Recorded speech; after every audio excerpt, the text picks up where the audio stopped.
पूर्णमदः पूर्णमिदं पूर्णात् पूर्णमुदच्यते पूर्णस्य पूर्णमादाय पूर्णमेवावशिष्यते।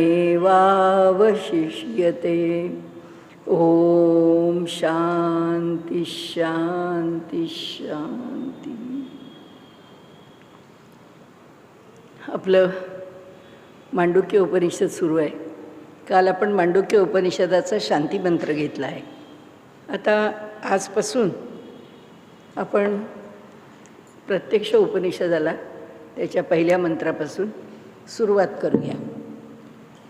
तर कालचं शांती मंत्र जर एकदा पुन्हा म्हणायचं असेल आणि शेवटी जी ओम शांती शांती शांती असं 3 वेळा जे म्हटलं जातं त्याचा थोडा स्पष्टीकरणाचा भाग घेऊन आपण पुढे जाऊ। ओम भद्रं कर्णेभिः शृणुयाम देवाः भद्रं पश्येमाक्षभिर्यजत्राः स्थिरैरङ्गैस्तुष्टुवां स्वस्तनुभिर्व्यशेम देवहितं यदायुः स्वस्ति न इन्द्रो वृद्धश्रवाः स्वस्ति नः पूषा विश्ववेदाः स्वस्ति नस्तार्क्ष्यो अरिष्टनेमिः स्वस्ति नो बृहस्पतिर्दधातु। ओम शांती शांती शांती। आम्ही आमच्या कानांनी चांगलं ऐकावं, डोळ्यांनी चांगलं पाहावं, आमचं शरीर आरोग्याने संपन्न असावं, आमची मनबुद्धी ही अत्यंत निरोगी आणि निकोप असावीत। हे सर्व आम्हाला कशाकरता पाहिजे तर भगवंतांनी ही सगळी सृष्टी निर्माण केली आहे त्या सृष्टीचा उपभोग घेण्याकरता नाही, तर देवाला आवडणारं जे कार्य आहे किंवा देवाने आम्हाला ह्या पृथ्वी तलावरती जे पाठवलं आहे त्यामागचं आपल्या जीवनाचं प्रयोजन जरी आपल्याला कळलं नाही तरी त्याचं काय प्रयोजन आहे त्या प्रयोजनाप्रमाणे तो आम्हाला जसे संकेत देईल, जीवन ज्या प्रकाराने समोर येईल त्याप्रमाणे त्या स्थितीत देवहितं यदायुः त्याला आवडणाऱ्या त्याला योग्य वाटणाऱ्या अशा गोष्टी आमच्याकडनं घडाव्यात। आता मग आवाहन केलं आहे, ज्याचा त्याचा अधिकार, ज्या त्या देवतेचं महात्म्य लक्षात घेऊन इंद्राला असं म्हटलं आहे की तुझी कीर्ती वृद्ध म्हणजे अतिशय दूरवर पसरलेली आणि दीर्घकालापर्यंत चालत आलेली अशी तुझी कीर्ती, तू उत्तम अनुशासक आहेस, उत्तम समर्थ आहेस, तुझ्या ठिकाणी सर्व सांभाळण्याचं सामर्थ्य आणि कौशल्य परिपूर्ण आहे, आम्हाला ते प्राप्त व्हावं। पूषा विश्ववेदाः नहा आम्हाला सूर्यापासूनही तो सगळंच पाहणार आहे, त्याला सगळंच दिसतं आहे, त्याच्यापासून काहीच लपत नाही। त्याच्यासारखंच जितकं ज्ञान आम्हाला मिळेल आणि जितकं ज्ञान आम्हाला उलगडेल ते अधिकाधिक उलगडावं आणि आम्ही बुद्धिमान व्हावं, आम्ही ज्ञानाने संपन्न व्हावं, आम्ही विवेकशील व्हावं, याकरता सूर्याला प्रार्थना केली आहे। स्वस्ति नस्तार्क्ष्यो अरिष्टनेमिः गरुड आहे, तो काय करतो म्हणाले, आमची अरिष्ट दूर करण्याचं सामर्थ्य त्या वेगवान गरुडाच्या ठिकाणी आहे आणि त्यामुळे तो आम्हाला आमच्या संकटांचा परिहार करून जीवनामध्ये जे कार्य जे ध्येय उद्दिष्ट आम्ही स्वीकारलं आहे की ते झेप घेण्याचं, वेगाने अंतर तोडत आमच्या ध्येयापर्यंत इप्सितापर्यंत पोचण्याचं सामर्थ्य त्यांनी आम्हाला द्यावं। स्वस्ति नो बृहस्पतिर्दधातु। आता बृहस्पतीपेक्षा विद्वान कोण आणायचा, जो देवांचीही बुद्धीची देवता आहे त्या बृहस्पतीने आम्हाला बुद्धी द्यावी, त्या बृहस्पतीने आम्हाला बुद्धीच्या अनेक शाखोपशाखांनी समृद्ध करावं, उत्तम स्मरण द्यावं, उत्तम विवेक द्यावा, उत्तम तर्क द्यावा, उत्तम आकलन द्यावं, अनेक अनेक गोष्टी आहेत बुद्धीच्या त्या आम्हाला त्यांनी द्याव्यात।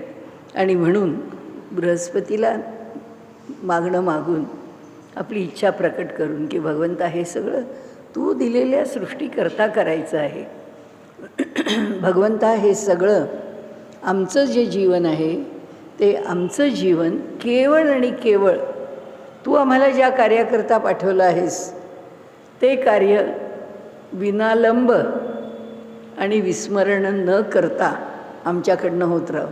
प्रत्येकाचं कार्य वेगळं असेल, भगवंतांनी प्रत्येकाकरता जे नियोजन केलं आहे ते भिन्न भिन्न असेल, ते का हा प्रश्न त्याला विचारायचा नाहीच आहे, कारण त्याला विचारण्याचं कारणच नाही. सगळे हिशेब आमच्या पुढेच पुरे आहेत.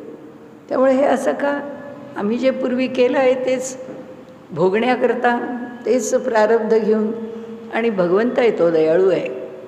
त्यामुळे प्रारब्धाचे भोग भोगायला लावण्याकरता जरी त्यांनी पाठवलं असलं तरी त्या प्रारब्धाबरोबर त्याची जी परमिटेशन कॉम्बिनेशन्स आहेत त्याच्यामध्ये तो त्यातही सुखाचे क्षण देऊनच दुःख, ज्याच्या वाट्याला दुःखभाग अधिक आहे त्यालासुद्धा तो त्याच्या जीवनात समाधान देतच राहतो. असो, आता या मंत्राचा काल आपण जो काही थोडा उहापोह करायचा तो केला, आणि शेवटी या मंत्राच्या इथे म्हटलं आहे ओम शांती शांती शांती. काल आपण ओंकाराचं महत्त्व बघितलं, आजही आपण बघणार आहोत, कारण हे उपनिषदच मुळे ओंकाराकरता आहे, ओंकाराचं आहे. आणि त्यामुळे या उपनिषदामध्ये पहिला शांती शब्द अधिभौतिक पातळीवर आहे. आम्ही भूतमात्रांच्या बरोबर जो व्यवहार करतो, अगदी ॲमिबापासून ते ह्या सृष्टीतल्या मोठ्यात मोठं संकट निर्माण करणाऱ्या जीवापर्यंत आमचा जो संपर्क आहे त्या पातळीवर आम्हाला शांती प्राप्त हो. आणि त्यामुळे अधिभौतिक पातळीवर परस्पर सर्व जीवांच्या ठिकाणचे संबंध जे आहेत ते मैत्रभावाचे होत, ते सुखकारक होत, ते अनुकूल होत, ते आम्हाला साथ देणारे होत. म्हणून पहिली शांती आहे जी अधिभौतिक शांतता आम्हाला प्रदान करणारी आहे, ती आम्हाला करो अशी इच्छा प्रकट केली आहे.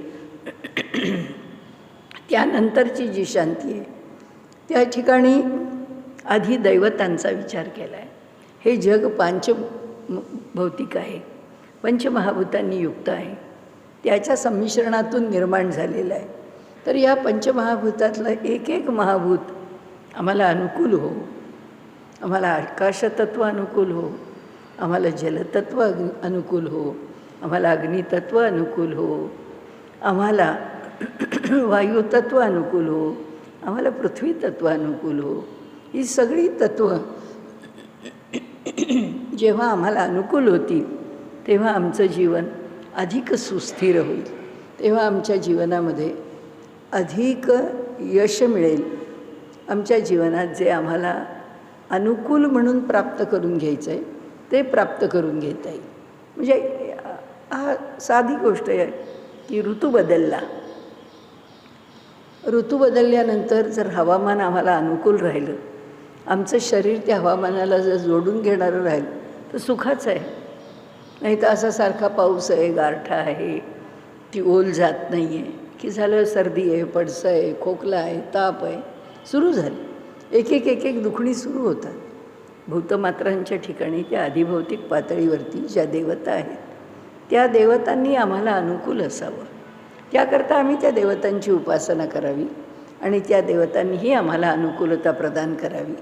अशा प्रकारे आधी दैविक पातळीवर ज्या देवता आहेत त्या देवतांच्या पातळीवर, निसर्गाच्या पातळीवर, सृष्टीच्या पातळीवर, त्याचबरोबर जे विश्वब्रह्मांड आहे त्या ब्रह्मांडामध्ये किती प्रकारची परिवर्तन आहे, त्या ब्रह्मांडामध्ये किती प्रकारच्या ऊर्जा आहेत की ज्या ऊर्जा आमच्यापर्यंत आल्या कधी अनिष्ट आहेत त्या, कधी इष्ट आहेत त्या. त्यामुळे ह्या ब्रह्मांडामधून जे आम्हाला प्राप्त हो ते अनुकूल आहे तेच प्राप्त हो, जे प्रतिकूल आहे ते न प्राप्त हो, याकरता म्हणून या प्रार्थना केलेल्या आहेत. त्या प्रार्थनेचं सामर्थ्य अगाध आहे असं आम्हाला समजता येत नाही की ह्या प्रार्थना म्हणजे काय, आपलं काय करणार हो आता, पुढे जरा देवाचं नाव घेतलं म्हणजे जरा वेळ बरा जातो आणि देवाची 4 स्तोत्र म्हटली की मनाला समाधान मिळतं. इतकं ते सामान्य नाही आहे, इतकं त्याचं प्रयोजनही सामान्य नाही आहे आणि इतकं त्याचं फलही सामान्य नाही आहे. जसं आपण कुठली गोष्ट परीक्षा आली, मुलांनासुद्धा मेडिकल इंजिनिअरिंगला ॲडमिशन पाहिजे असेल, फोकस्ड असतात मुलं, त्यांचा अभ्यास सुरू असतो.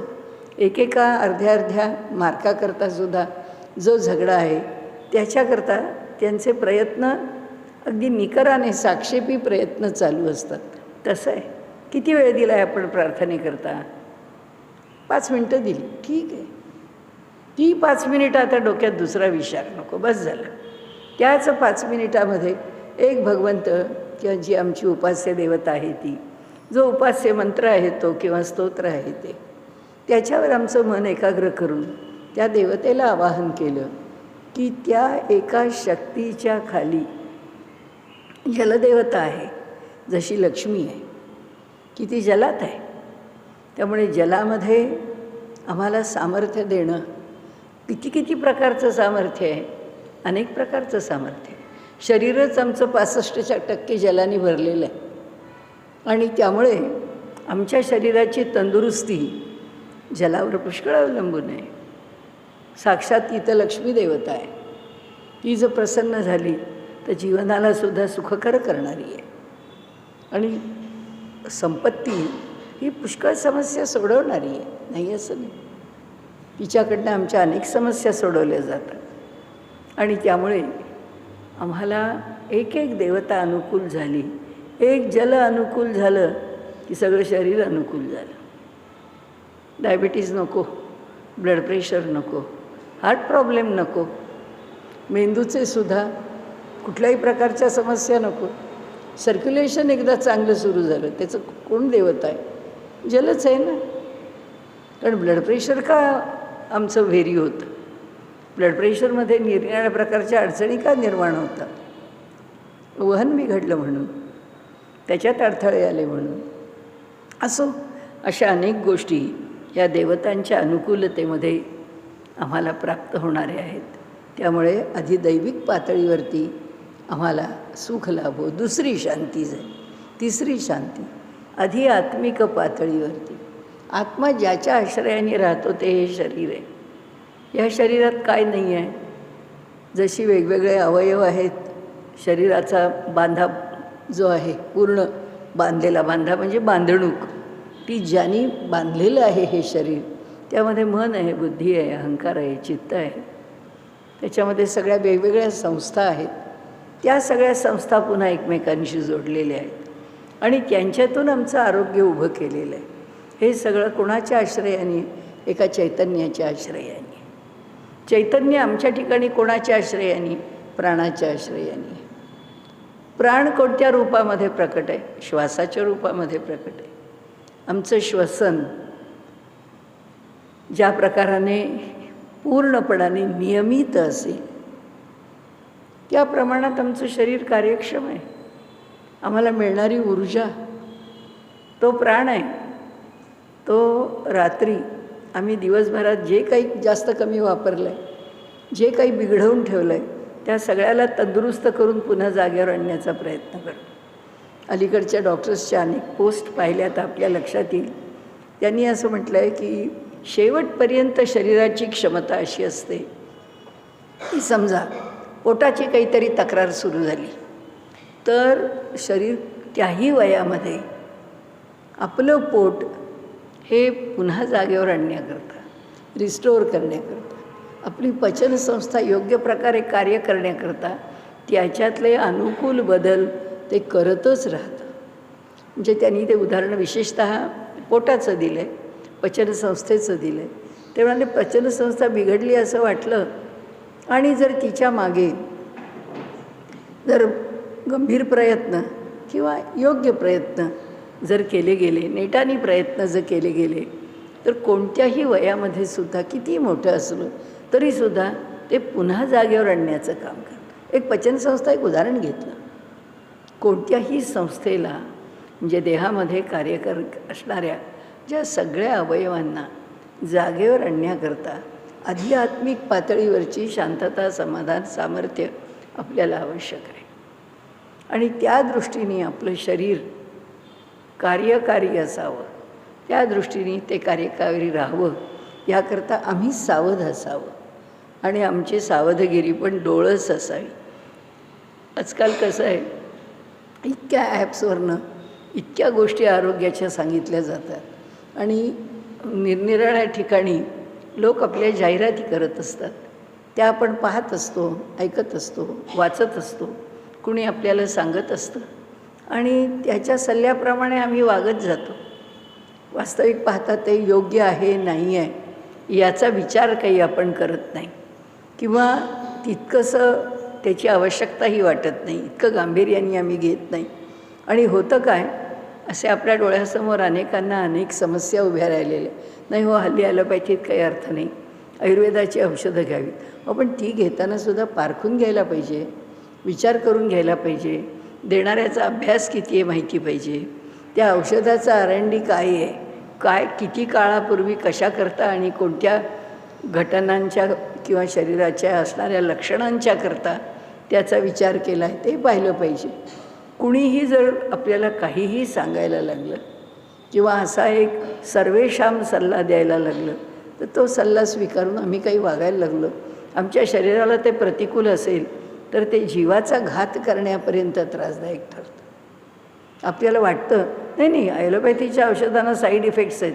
कोणी सांगितलं इतर औषधांना साईड इफेक्ट्स नाही? सगळ्यांना आहेत साईड इफेक्ट्स नाही, तसं कसं होईल? अहो, हे सगळं जग द्वंद्वात बसलेलं आहे. हे जगच मुळी द्वंद्वानी युक्त आहे. जर ते औषध परिणाम करणारं आहे, चांगला परिणाम करणारं आहे, तर त्या औषधाचे काही वाईट परिणाम ठरलेले आहेत. त्या औषधाची काही दुसरी बाजू ठरलेली आहे, त्यालाही त्याची नकारात्मक बाजू आहे ना. असो, पण हा जो विवेक आहे तो विवेक मनबुद्धीला असावा.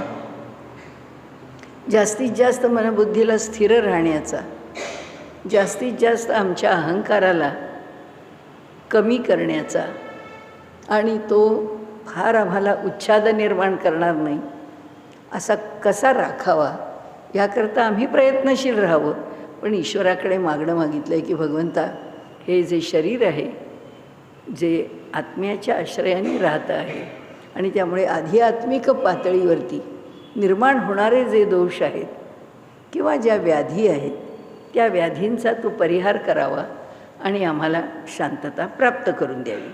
तर आपण कालच्या भागामधला ओम शांती शांती शांती अधिभौतिक अधिदैविक आणि आध्यात्मिक पातळीवर शांतता प्राप्त करावी असं आमच्या शांतिमंत्रात म्हटलं आहे आणि शांतिमंत्र तिथे संपला आहे.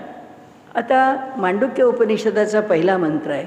आपल्याला एक गोष्ट माहितीच आहे की मांडुक्य उपनिषद हे ओंकाराचं उपनिषद आहे.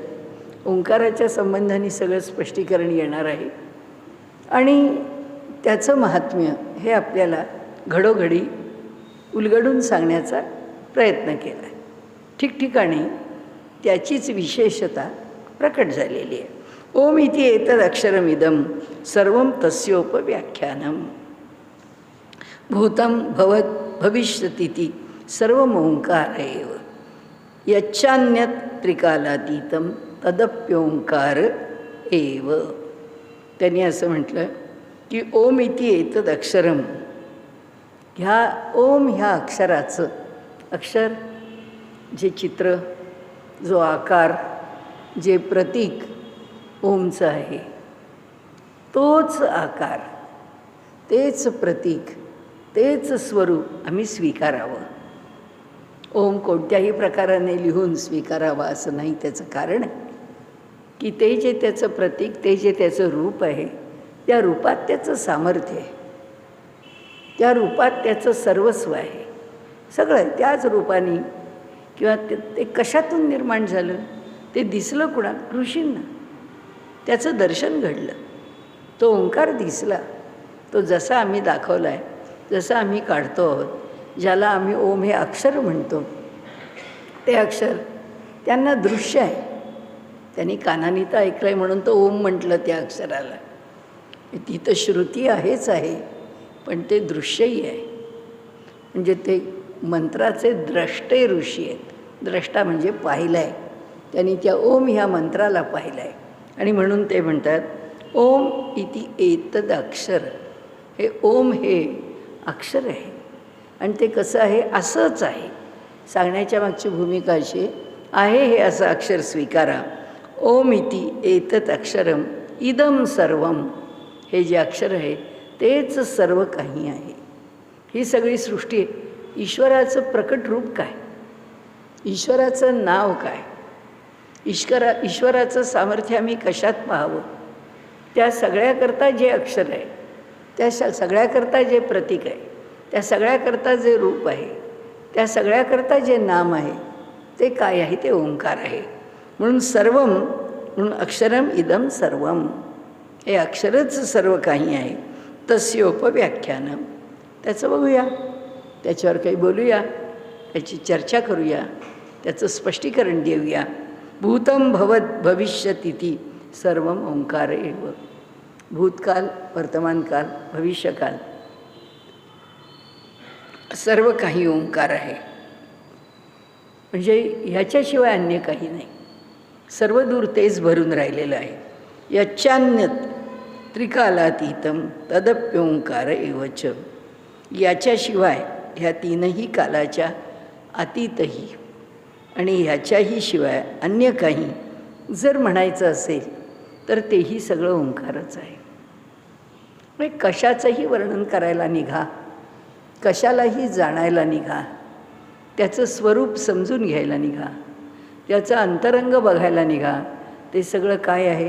ते ओंकारच आहे. ते ओंकारानेच भरलेलं आहे. या ओंकारावरती पुष्कळ प्रयोग केले.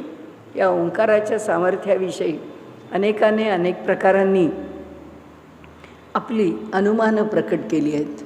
शांताराम आठवल्यांच्या ओंकाराची किमया नावाच्या पुस्तकामध्ये त्यांनी एक प्रयोग वर्णन केला आहे की आपण जशा मोठ्या सभामंडपामध्ये बसलो आहोत, त्या सभामंडपाच्या सर्व दारं खिडक्या पक्क्या बंद करून घेतल्या आणि त्याच्यामध्ये त्यांनी एक रेकॉर्डेड ओंकार सातत्याने चालू ठेवला. तो ओंकार इथे आत घुमत राहिला. त्याची जे स्पंद आहेत ते सूक्ष्म स्पंद त्या ठिकाणी सामर्थ्य निर्माण करत चालले आणि त्यांचं हळूहळू हळूहळू त्या ओंकाराच्या स्पंदाने तो हॉल भरला असेल. त्याच्या सामर्थ्याला त्या हॉलमध्ये आता अडकून राहणं किंवा ते न मावणं असं होणं ते भरून गेलं. आणि इतकं भरलं जसं आपण एरवी आपल्या साध्या भाषेत साध्या गोष्टी करता म्हणतो तसं, की अगदी गच्च भरलं, घनदाट भरलं. अगदी अशी कुठे एवढीशी सुद्धा फट राहिली नाही. आता ते इतकं गच्च झालं की त्या गच्चम गच्चीमुळे ते आत राहू शकलं नाही. काय झालं? त्याच्या त्या सामर्थ्याने, त्याच्या ठिकाणी असणाऱ्या ऊर्जेने त्या भिंतीला, तर जसं लाकूड आणि सिमेंट कॉन्क्रीटची भिंत यामध्ये त्यातल्या त्यात सॉफ्ट कुठला भाग आहे, कोणतं मीडियम आहे? दरवाजाचं लाकूड. त्यांनी दरवाजाच्या लाकडाला, खिडकीच्या लाकडाला, कोणतंही म्हणा, त्याला एक भेग पडली. ते आत मावलं नाही. तेव्हा बाहेर येण्याकरता त्यांनी मार्ग शोधला आणि त्याला भेग पाडून त्या ऊर्जा किंवा त्या ज्या लहरी आहेत नादाच्या त्या बाहेर यायला लागल्या. त्या शास्त्रज्ञांना आश्चर्य वाटलं की काय सामर्थ्य संपन्न अक्षर आहे. खूप त्याच्या सामर्थ्यावरचे पुष्कळ प्रयोग आहेत.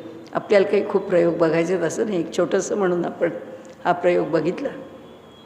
सांगण्याचा हेतू असा आहे की सर्व काही तो आहे, त्याच्या इतका सामर्थ्य संपन्न काही नाही. आमच्या देहातला प्रत्येक अणुरणू जो स्पंदित होतो आहे किंवा त्याच्या ठिकाणी जे सामर्थ्य आहे, त्याच्या ठिकाणी जे जीवन आहे, त्याच्या ठिकाणी जी गती आहे, हालचाल आहे, हालचाल करण्याचं सामर्थ्य आहे, ज्ञान आहे, ते सर्व काही ओंकार आहे. म्हणजे त्यांनी इथे म्हटलं यच्चान्यत त्रिकालातीतम, तो त्रिकालाच्या तर अतीतच आहे.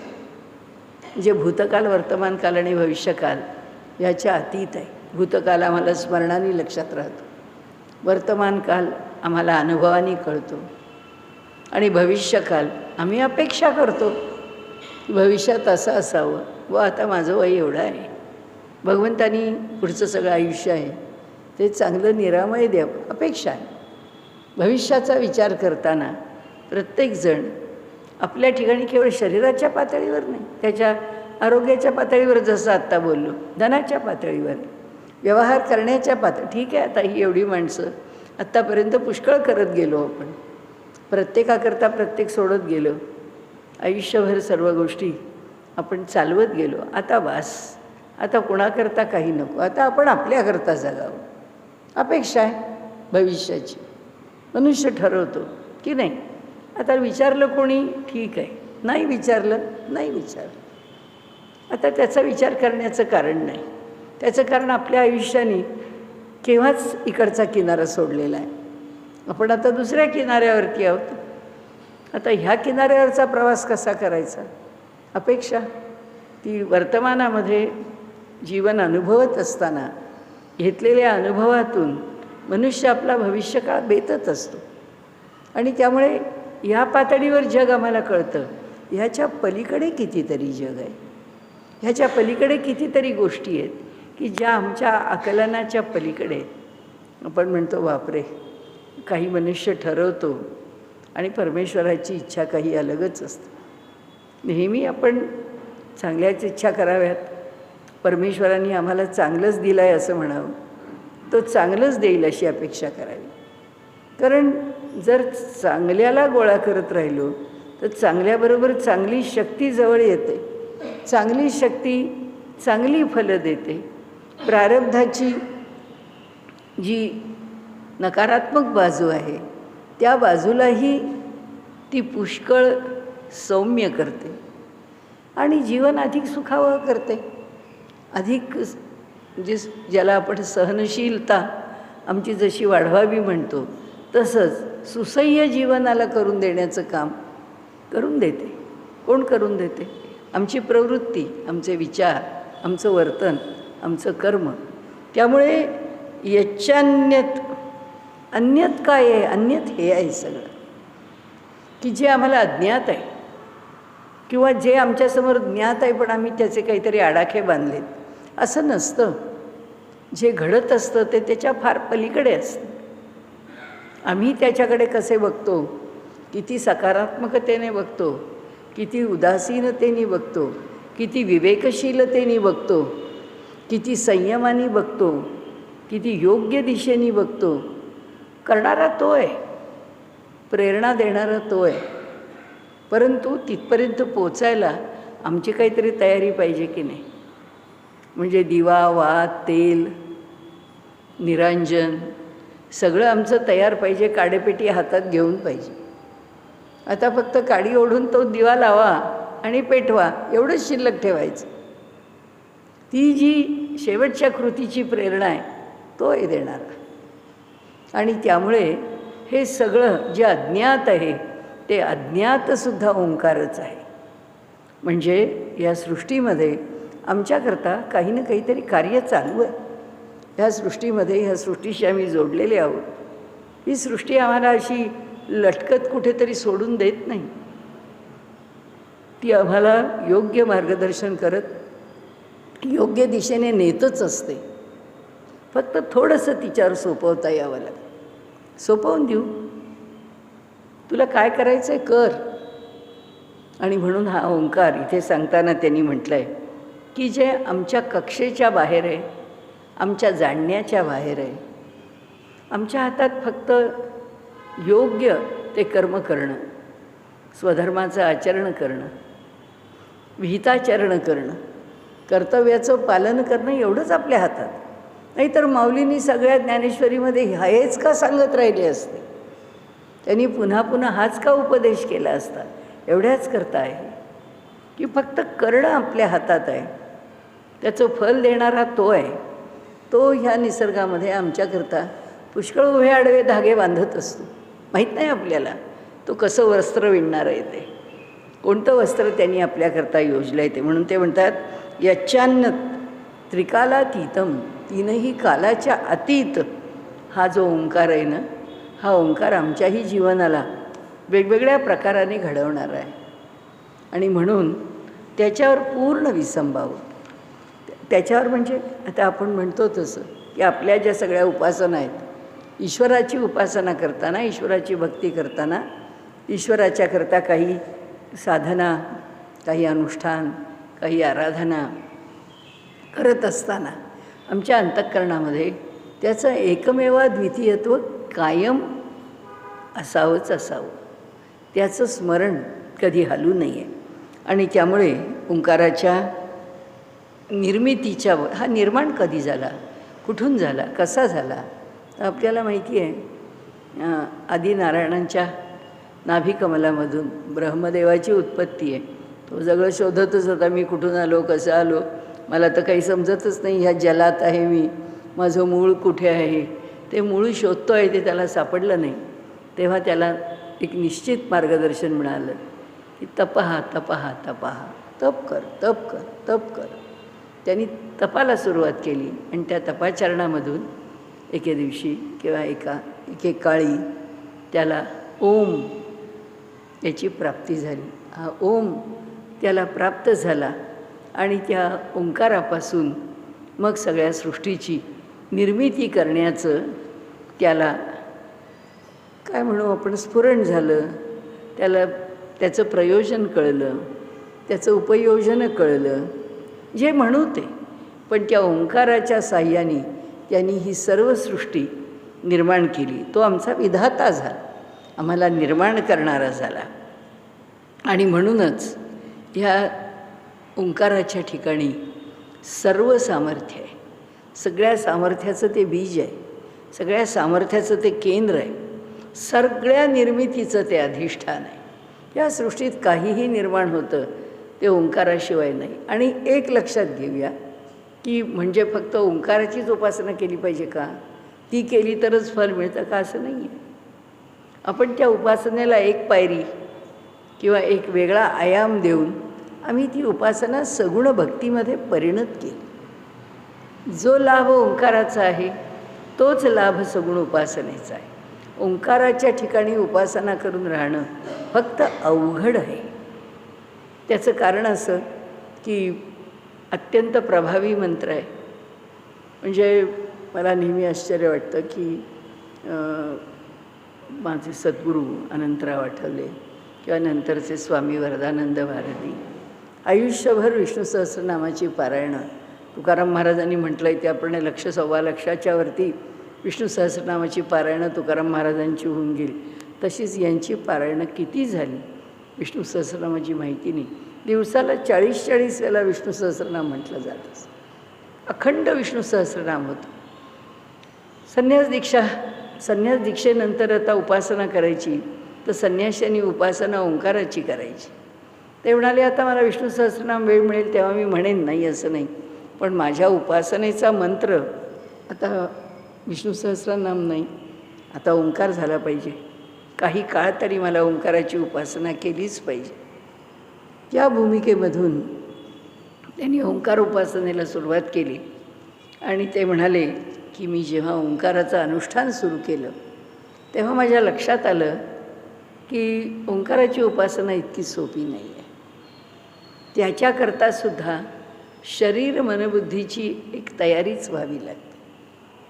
त्याच्याकरता हे आयतन आहे, म्हणजे पाणी ठेवायला जसं भांडं आहे तसंच आहे हे त्या उपासनेचं तप त्याच्यामध्ये सांभाळण्याकरता त्याची ताकद पाहिजे.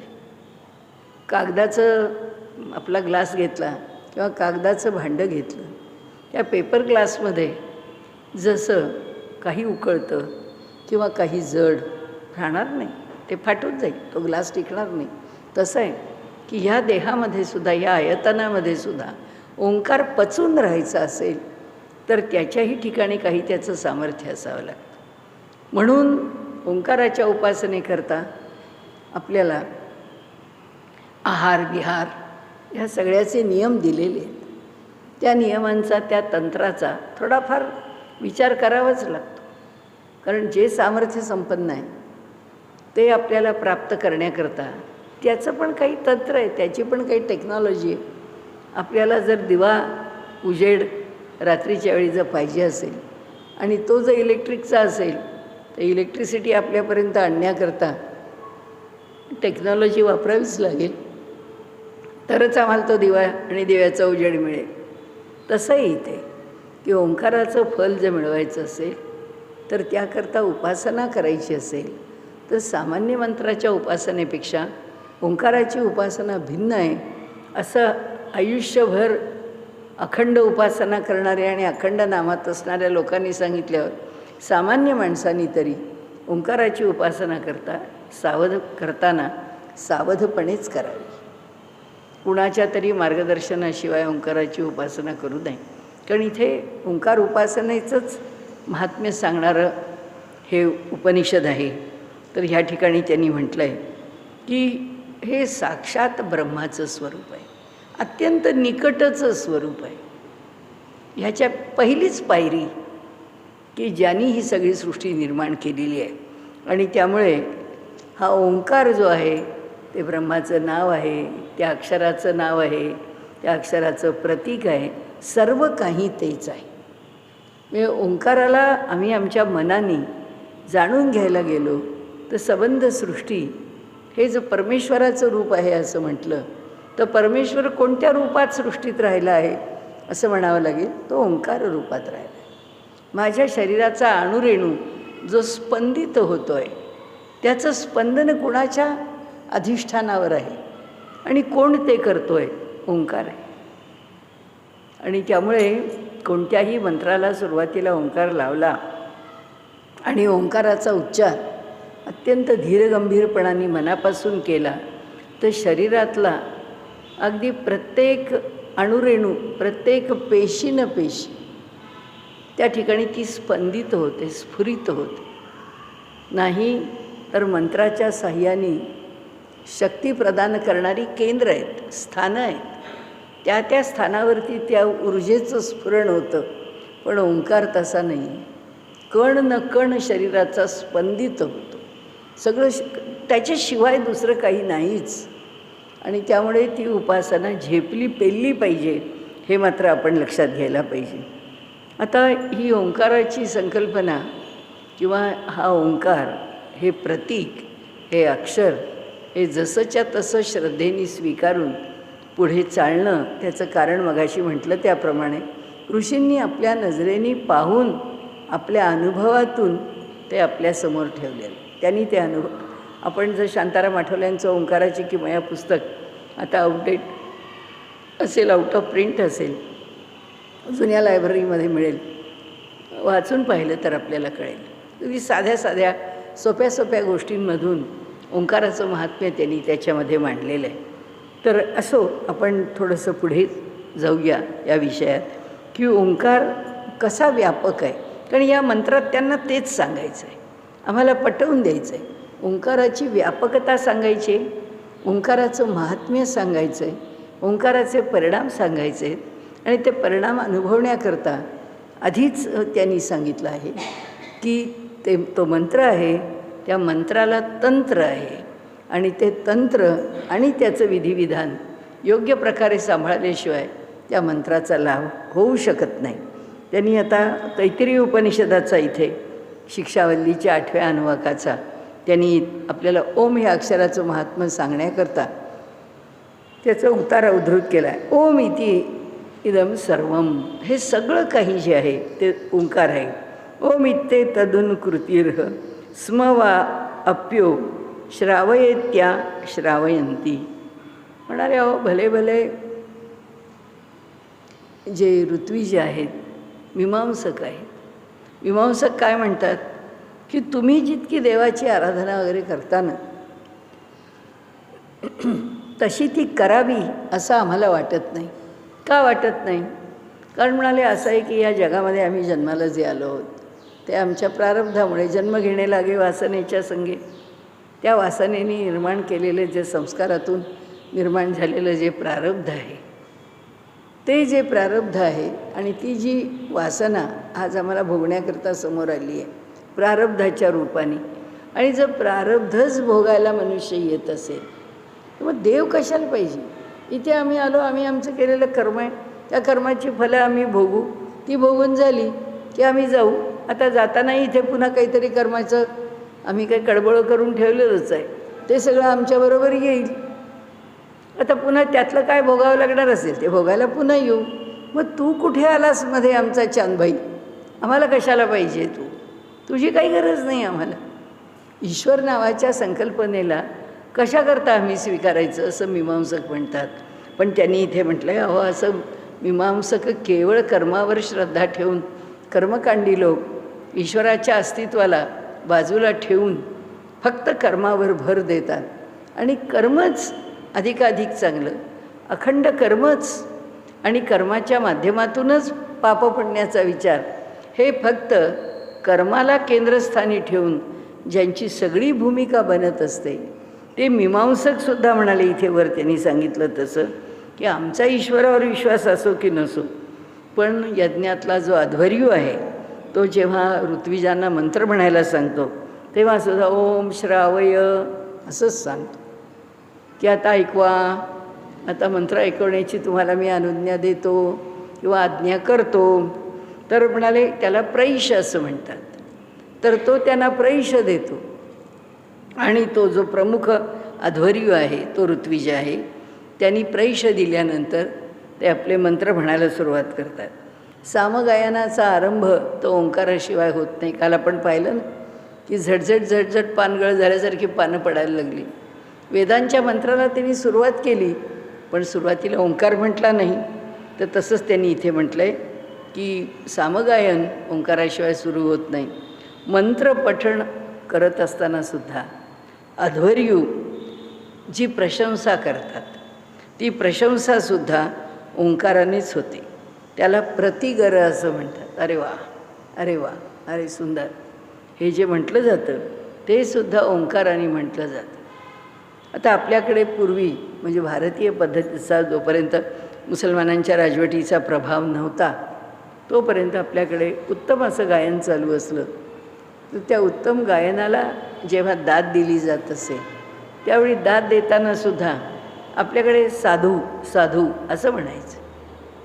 त्यावेळी आता या अल्ला माशाल्ला असं म्हणत नव्हते किंवा वा वा काय काय सुंदर सुंदर बहुत खूप अशी कधी कुणी दाद दिली नाही. जी दाद होती 2 हात फक्त वर करायचे, त्याच्यामध्ये साधू म्हणा न म्हणा या 2 हात वर करण्याचा अर्थच असा होता की साधुवाद आहे हा. आणि आपल्याकडे शब्दही त्याला साधुवाद असाच आहे की समोरच्या माणसाच्या करता प्रशंसोद्गार काढणे म्हणजे साधुवाद आहे. तर त्यांनी इथे म्हटले असा हा साधुवादसुद्धा हा प्रतिगरसुद्धा त्या ठिकाणी ओंकारानेच दिला जात असे. तर म्हणाले ह्या अध्वर्यूला कर्मामध्ये जेव्हा ब्रह्मा म्हणून नियुक्त केलेलं असतं त्या ऋत्विजाची सुद्धा अनुज्ञा घ्यावी लागते की जेव्हा आपलं आता हे कर्मकांड सुरू करायचं आहे तर त्याच्यात कुणीतरी एकाला प्रमुख केलं असतं. ज्याला प्रमुख केलेलं असतं त्या यज्ञाचा तो त्याला ब्रह्मा म्हणतात. तर हा त्या ब्रह्म्याची किंवा त्या ऋत्विजाची जेव्हा परवानगी घेतो तेव्हासुद्धा अनुज्ञा ही हा परवानगी विचारतो त्याला, ठीक आहे सुरू करा, हे सुद्धा ओंकाराने सांगितलं जातं. हे त्याचं वर्णन त्यांनी इथे का केलं आहे मी सगळं वाचून दाखवत नाही.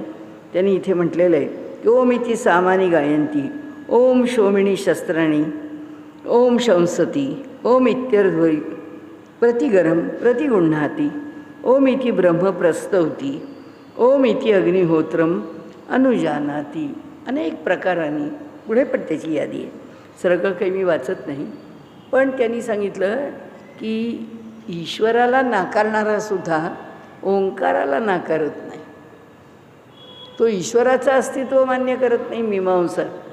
तो म्हणतो आम्हाला ईश्वर नकोच आहे, आम्ही फक्त कर्म मानतो, आम्ही दुसरं काही मानत नाही. आणि तरीसुद्धा तो ओंकार सोडत नाही. याच्यात काय आहे? याच्यात एकच गोष्ट आहे की ह्यामध्ये आपण फक्त ओंकाराची महती गातो आहे. ओंकाराचा संबंध मानवाच्या शरीराशी आणि ब्रह्मांडाशी नाना प्रकारांनी जोडलेला आहे. आणि म्हणून मानवी शरीर आणि ब्रह्मांड हे एकमेकांशी ओंकारांनी जोडलेत असं सुद्धा म्हणायला हरकत नाही. आणि म्हणून ब्रह्माची ओळख करून घेण्याचं साधन जर काही असेल तर ते ओंकारच आहे. म्हणजे तुम्ही ब्रह्माला माना की न माना, पण ओंकार म्हणताय ना तुम्ही ब्रह्मालाच मानताय. म्हणजे दुसऱ्या शब्दात आपल्यासारख्यानी बोलण्यासारखं आहे, अरे तू मान की न मान मैं तेरा मेहमान. अरे तू भगवंताला मान की न मान, ओंकाराला मानतोयस ना, म्हणजे तू मलाच मानलंस की रे, आणखीन काय केलंस. आणि म्हणून त्यांनी इथे त्याचं ब्रह्माला जाणून घेण्याचं म्हणजे परब्रह्माला जाणून घेण्याचं साधन जर काही असेल तर तो ओंकारच आहे. आणि भगवद्गीतेनी मुंडकोपनिषदांनी सुद्धा अशाच प्रकारे भरभरून भगवद्गीतेने तर म्हटलं आहे ओम इथे एकाक्षरम ब्रह्म. ब्रह्माची ओळख कशी करून घ्यावी? ओम ह्या अक्षरांनी ब्रह्माची ओळख करून घ्यावी. किंवा मुंडकोपनिषदामध्ये प्रणवो धनु शरो आत्मा ब्रह्मतल्लक्ष्यमुच्यते अप्रमत्तेन वेद्धव्यम. त्यांनी असं म्हटलं आहे की अहो प्रणवाचं धनुष्य करा, ओंकाराचं धनुष्य करा. प्रणवो धनु शरो आत्मा, हा जीवात्म्याचा बाण करा. ब्रह्मतल्लक्ष्यम उच्यते, आणि ब्रह्म हे त्याचं लक्ष असू द्या. तो बाण असा की बरोबर तो त्याच्या लक्षाच्या ठिकाणी घुसला पाहिजे. प्रणवाचं धनुष्य केलं आहे ना. शरो आत्मा, साक्षात जीवात्मा, साक्षात आपल्या प्राणासहित सर्व काही त्याकरता जोडलं आहे ना. मग अर्थातच त्यांनी म्हटलं अप्रमत्तेन वेद्धव्यम, कुठल्याही प्रकारे इकडे इकडे न होऊन, कुठल्याही विकाराला बळी न पडून, एकाग्रता इतकी की ज्यामुळे त्याचा वेध घ्यायला गेल्यानंतर ते त्या लक्षापर्यंत जाऊन पोचणारच आहे. त्याकरता साधन काय? प्रणव आहे. म्हणजे ह्या उपनिषदांनी प्रणवाचं महात्म्य सांगायला अनेक उपनिषदांनी अनेक प्रकारांनी सांगितलेलं आहे. त्याबद्दल काही प्रश्नच नाही. म्हणाले आता ह्या गोष्टी जेव्हा आपण बघितल्या त्याबरोबर आणखीन प्रणवाचा एक भाग बघायचा. म्हणजे ह्या उपनिषदाच्या दृष्टीने प्रणवाची कोणती बाजू हायलाईट केली आहे, कोणत्या गोष्टीवर प्रकाश टाकला आहे, आणि ती विशेष विचारामध्ये घेऊन हे उपनिषद विकसित झालं आहे. प्रत्येक ओंकाराची जी उपनिषद आहेत ती उपनिषदं वेगवेगळ्या प्रकारांनी आपल्यासमोर त्यातले काही दृष्टिकोन मांडतात. ह्या उपनिषदांनी कोणता दृष्टिकोन मांडला आहे? ह्या उपनिषदांनी ओंकाराच्या 3 मात्रा भिन्न भिन्न घेतल्या आहेत, अ, उ आणि म. आणि त्याच्यातून निर्माण होणारा जो घुमणारा नाद आहे तो नाद ह्याच्या साह्याने ओंकार पूर्ण होतो. अकारात काय करायचं आहे, मकारात काय करायचं आहे आणि उकारात काय करायचं. अकाराच्या साह्याने उपासना कशी करायची, त्याचं फल काय. उकाराच्या साह्याने उपासना कशी करायची, त्याचं फल काय. मकाराच्या साह्याने उपासना होते म्हणजे काय होतं, तिथे नेमकं काय घडतं हे त्यांना सांगायचं आहे. आणि ते म्हणतात हा जो घुमणारा नाद आहे सर्वात शेवटचा, ती ह्या सगळ्याची एकत्रित अशी त्या ठिकाणची उपासनेची फलश्रुती आहे असं समजा. की ती अवस्था कोणती आहे, ते काय फल आहे, ते कशाशी निगडीत आहे. त्याकरता मानवी जीवनाच्या 3 अवस्था आपल्या पुढे ठेवलेल्या आहेत. आणि 4थी अवस्था हा अनुभवण्याचा विषय आहे. म्हणजे आपण जेव्हा जगामध्ये वावरत असतो, आमच्या दैनंदिन जीवनामध्ये आम्ही व्यवहार करत असतो, तेव्हा आम्ही काय अनुभवतो? जागृती, स्वप्न आणि सुषुप्त. हा सगळा व्यवहार आमचा या 3 मध्ये होतो. आणि 4था तुर्यगा किंवा तुर्या ही अवस्था आहे. ही तुर्या ही अवस्था कशाची आहे? तर ह्या ओंकाराच्या घुमणाऱ्या नादाची. आणि त्याला कोणत्या चिन्हांनी रेखांकित केलं आहे? चंद्रबिंदी आणि त्याच्यावरती अनुस्वार. ती चंद्रबिंदी हे त्याचं स्वरूप आहे. आणि तो घुमणारा नाद आहे, ती त्या ओंकाराची अर्धमात्रा आहे. आणि म्हणून म्हणताना आपण सामान्यतः ओंकार हा 3.5 मात्रांचा आहे असं म्हणतो. अ, उ, म ह्या 3 मात्रा आणि हा घुमणाऱ्या नादाची त्यावर असणारी चंद्रकोर आणि बिंदी ही त्याची अर्धमात्रा आहे. तर ही जी उपासना आहे ती उपासना कशी होते? या ओंकाराने त्या उपासनेकरता एक विशिष्ट भूमिका घेतली आहे. आम्ही जर अकार घेतला आणि जागृत स्थिती घेतली, ह्या 3 स्थिती आहेत. आणि ह्या 3 स्थितींच्या करता ओंकाराच्या पण 3 मात्रा आहेत. तर त्या मात्रांच्या तुलनाही म्हणू नका, गट केले म्हणूया आपण फार तर, की एक गट असा केला की ज्या गटामध्ये ओंकाराची अकार मात्रा घेतली आणि त्याच्यामध्ये मानवी देहाची जागृत स्थिती घेतली. अकार मात्रा आणि जागृत स्थिती ह्याच्यामधून काय परिणाम साधला जाऊ शकतो? त्याच्याकरता काय करावं लागतं, त्याचं काय फल असतं, ह्या देहाची कोणती स्थिती तर माहिती आहे जागृतीची, या जागृत स्थितीमध्ये या देहातला कोणता कोणता भाग कसा कसा कार्यान्वित होतो, ते सगळं 19 मुखा असं जागृतीकरता म्हटलेलं आहे की 19 मुखांनी त्याचा तो भोग घेतो. आपल्याला बघायचेच आहेत ते मंत्र. हे सगळे मंत्र या भूमिकेतून पुढे आलेले आहेत की जागृत स्थिती, जागरित स्थानो, त्या ठिकाणी अनुभव कशाचा आहे जागृतीमध्ये ते बघा. त्याच्याकरता देह कशा प्रकाराने त्यात कार्यान्वित आहेत ते म्हणतात ते बघा, त्याचं फल बघा आणि त्याची उपासना त्यांनी आपल्यापुढे ठेवली. दुसरा भाग स्वप्न आहे.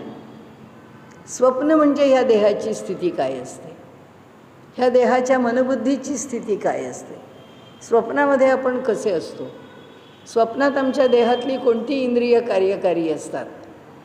आता त्यांच्याबरोबर उकाराची मात्रा घेतली आणि ही जी उकाराची मात्रा आहे त्या उकाराच्या मात्रेवरती विशेष भर देऊन किंवा त्या मात्रेतला त्या स्वराला दीर्घ करून किंवा परंपरेतल्या आपल्या आपल्या परंपरेप्रमाणे त्या मात्रेची उपासना कशी करायची याचा विचार करून अभ्यास करून तो साधन मार्ग किंवा परंपरा धरून ती उपासना पुढे न्यायची. तर त्या उपासनेमध्ये सुद्धा काय फल मिळतं, त्या उपासनेचे लाभ काय, या सगळ्याचा विचार केला आहे दुसऱ्या टप्प्यावर, देहाच्या स्वप्न अवस्थेविषयी. तिसरा टप्पा काय, गाढ झोप. त्या स्थितीमध्ये काय होतं, चेतोमुखा, चैतन्य हेच त्याचं मुख आहे. तिथे काय उपभोग घेतो, चेतोभूक, तिथे चैतन्याचा उपभोग घेतो. त्या ठिकाणी आनंदाचा आनंद भूक, मुख त्याचं काय आहे, चेतोमुख आहे आणि आनंद भूक आहे. चैतन्य हेच मुख आहे, चैतन्याचा गुणधर्मच आनंद आहे. त्यामुळे गाढ झोप हे आनंदाचं प्रतीक आहे. नाही झोप लागली तर झोपेच्या गोळ्या खाऊन का होईना पण झोप लागली पाहिजे, कृत्रिम तऱ्हेने का होईना पण मनुष्याला गाढ झोप लागली पाहिजे. गाढ झोपेशिवाय आपल्याला याचं महत्त्व, झोप ज्याला येत नाहीशी होते आणि तो वेडापिसा होतो तेव्हा आपल्याला कळतं. आपल्याला परमेश्वर कृपाने जरुरीपेक्षा पण जास्त झोप दिली, म्हणजे आपण म्हणतो बाबा जरा कमी झाली झोप तर बरं होईल, कारण झोप काही आवरत नाही. सकाळी लवकर उठायचं म्हटलं तर नको वाटतं, रात्रीसुद्धा 10 वाजले की डुलक्या यायला लागतात. आनंदाची गोष्ट आहे, भाग्याची गोष्ट आहे की आम्हाला झोप येते आहे, झोप गाढ लागते. गाढ झोपेतच मनुष्याच्या देहाची सगळी झीज भरून येते आणि त्यावेळी कार्य करणारा प्राण आहे. आपण गाढ झोपलं की प्राणाचं कार्य सुरू होतं. तो 24 तास आम्ही जन्माला आलो आणि ज्या क्षणी टॅं केलं त्या क्षणापासून प्राणाचं कार्य सुरू झालं आहे. ज्या क्षणी उच्छ्वास टाकला जाईल त्या क्षणापर्यंत, शेवटचा श्वास घेतला संपलं तिथपर्यंत त्या देहाशी प्राणाचं कार्य, प्राण तिथपर्यंत जोडलेलं आहे. आणि त्याच्या इतका प्रामाणिक कोणीच नाही, आम्ही तर मुळीच नाही. देवाने आम्हाला देह दिला आहे, चला आज पदार्थ आवडला आहे, चांगला ताव मारून खाऊ. जरा मनुष्य तिथे आडमाप खातो, पोट बिघडेल का त्याचा त्रास होईल त्याचा काही विचार करत नाही. आता या पावसाळ्याच्या दिवसात सगळे सांगतात बाहेर फार खाऊ नका, बाहेरचं अन्न खरं नव्हे. पण किती माणसं डॉक्टरांच्याकडे फूड इन्फेक्शननी आजारी पडून पोटं बिघडून जातात. कारण काय, आमची हौस, आमचा सोस ह्या देहाला राखण्याकरता आम्ही नाहीच आहोत. ह्या देहाच्या माध्यमातून आम्हाला पाहिजे आहे त्या चालीनी चालणारे आहोत आम्ही. कधी चवीनी चालतो, कधी आम्हाला इतर ज्या गोष्टी अधिक डोकावतात, खुणावतात, बोलावतात त्याप्रमाणे कधी जागरण करतो, भरमसाठ प्रवास करतो. कुठल्याही गोष्टीवरती नियंत्रण नाही, कुठेही जीवनाला एक नियोजन नाही, संयम नाही. म्हणजे हा देह आम्ही राखत नाही. आम्ही रात्री झोपतो तेव्हा प्राण म्हणतो काय काय दिवसभरामध्ये गोंधळ घालून ठेवलेले आहेत ह्यांनी, चला ते सगळे मला आता निस्तरायचे. पुरणाच्या पोळ्या खाल्ल्या आहेत, बरं. पाऊस पडला आहे म्हणून भजी खाल्ली आहेत, बरं. त्या पोटाला जागेवर आणायचं कसं, तो त्याच्या परीने निकराने प्रयत्न करतो. आणि आमचा देह अधिकाधिक सुस्थिर राखावा आम्हाला तोपर्यंत कळतच नाही ना. जेव्हा त्याची राखण्याची मर्यादा संपते तेव्हा पोटात दुखायला लागतं, तेव्हा माणसाचं पोट बिघडतं, तेव्हा त्याला उलटी होते. कारण तोपर्यंत तो राखत बसलेला आहे. तो म्हणतो आता माझी मर्यादा संपली, आता तुला इतकं सांभाळत आणलं, रोज सांभाळलं, तुझं पोट सांभाळलं. असंच आहे माणसाची प्रवृत्ती, पण तशीच आहे. तो प्रवृत्तीला सुद्धा सांभाळतो. आमच्या प्रवृत्ती ही अधिकाधिक मनुष्याला झोपेमध्ये समाधानी करून, त्याच्या मनाला शांत करून, स्थिर करून, त्याच्या बुद्धीलासुद्धा ठिकाण्यावर आणून दुसऱ्या दिवशी त्याला सामर्थ्यशाली बनवण्याचा प्रयत्न करतो. नाही तर पुष्कळ दुःख आहे मनुष्याला. दुःखामध्ये जेव्हा झोप लागते आणि झोपेतून जेव्हा मनुष्य उठतो त्यावेळी त्याची झोप झाली, त्या झोपेनंतर त्याची स्थिती खूप बरी असते. आणि आपण म्हणतोच ना, अहो दुःखावर काळ हे एकच औषध आहे. औषध काळ काही करत नाही.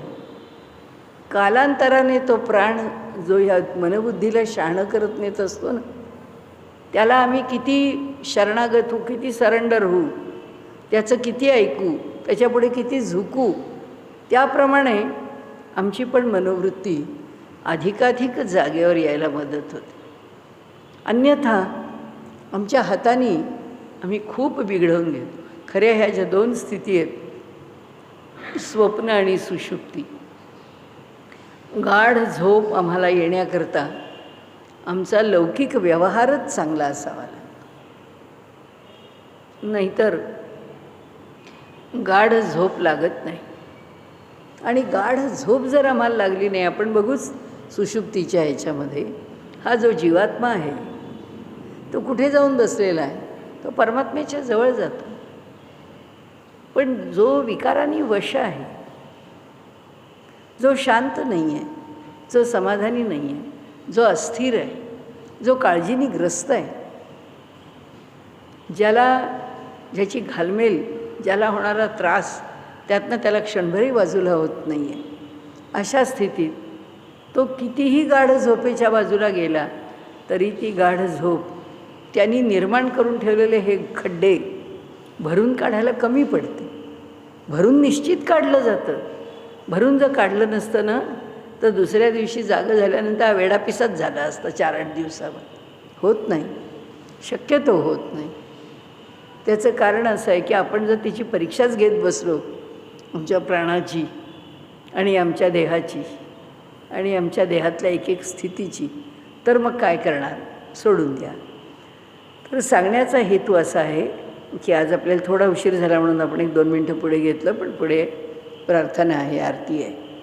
तर आजचा विषय आपण या जागृती, स्वप्न आणि सुषुप्ती या 3 गोष्टीबरोबर, स्वप्नाबरोबर उकार आणि सुषुप्तीबरोबर मकार, मकाराची उपासना ओंकारातल्या, देहातल्या सुषुप्ती ह्या स्थितीचा विचार करत केली जाते. ही ओंकार उपासना मनुष्याच्या देहाशी निगडीत करून मनुष्याला त्याच्या देहाच्या अवस्थात्रयांमधून त्याला किती चांगल्या तऱ्हेने ईश्वराधीन होता येईल, ईश्वर शरण होता येईल, ईश्वर सामिप्य साधता येईल, हे या उपनिषदांनी आपल्याला वेगवेगळ्या प्रकारांनी सांगितलं आहे. आपण त्याची आत्ता प्रस्तावना बघितली की पुढचा मंत्र कसा येणार आहे. अजून एक मंत्र आहे मध्ये आणि मग पुढचे मंत्र सुरू होतील. परंतु त्या मंत्रामध्ये जसं आज ओंकाराचं महात्म्य आपण गायलं तसं तिथेही ओंकाराचं महात्म्य सांगितलं आहे आणि मग थेट ह्या मूळ विषयापाशी आपल्याला ते घेऊन जातात. आजचा विषय आपण इथे थांबवूया. श्रीकृष्णार्पणमस्तु.